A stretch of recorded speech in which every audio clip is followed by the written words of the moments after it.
Steve woke up to a sky that seemed different. The clouds hung lower, heavy yet inviting. They weren't ordinary clouds. They glowed faintly, like they were calling to him, whispering secrets only the bravest could uncover. Grabbing his gear, a diamond pickaxe, a stack of torches, and enough food to last a journey, Steve prepared himself for the unknown. As he stepped outside, the villagers were gathered, murmuring and pointing upward. In the distance, a faint outline of something enormous floated in the sky. Steve squinted. It wasn't natural. It was a city. Whispers spread through the crowd. Some claimed it was a relic of ancient builders, a forgotten marvel. Others thought it was a mirage or perhaps a trap laid by hostile forces. But Steve knew one thing. He had to see it for himself.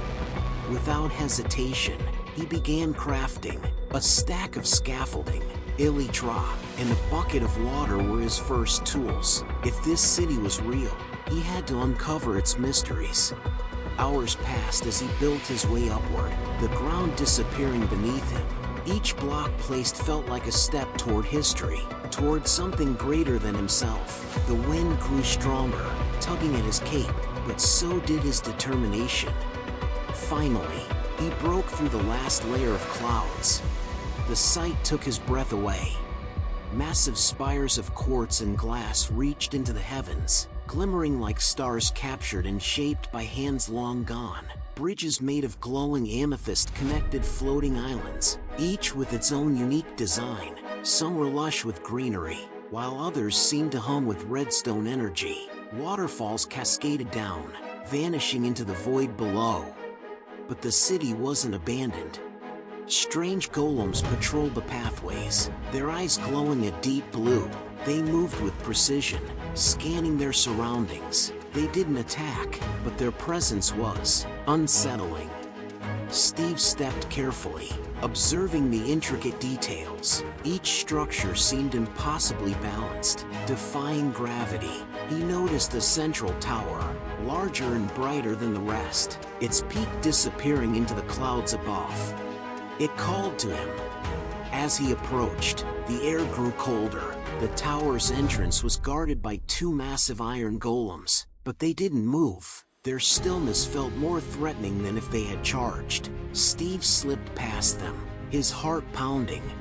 Inside, he found a spiral staircase leading upward. The walls were adorned with ancient carvings, scenes of builders crafting this city high above the world. One carving depicted a group of figures holding a mysterious glowing block, their faces hidden by hoods. Another showed a great calamity, the city crumbling as shadowy figures swarmed. At the top of the tower, he discovered a room filled with redstone contraptions, each more complex than anything he'd seen. In the center stood a single block glowing with an unnatural light. It wasn't any material Steve recognized. Before he could investigate further, the floor beneath him shook. The city was alive. He raced down the stairs as the tower began to crumble. The golems, now active, turned toward him, their blue eyes flashing red. Steve ran, dodging blasts of energy as the city seemed to turn against him. Bridges collapsed, walls shifted to block his path, and pathways stretched into endless corridors. He reached the edge of the island and jumped, deploying his Elytra just in time. The wind roared around him as he descended back to the world below, the glowing city fading into the clouds above. Back in his cabin, Steve placed the mysterious block on his crafting table. It pulsed faintly, as if waiting. He knew this wasn't the end. The city in the clouds was a challenge, a test left by ancient builders, and he wasn't done with it yet.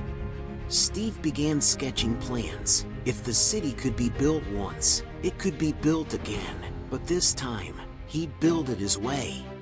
The work began.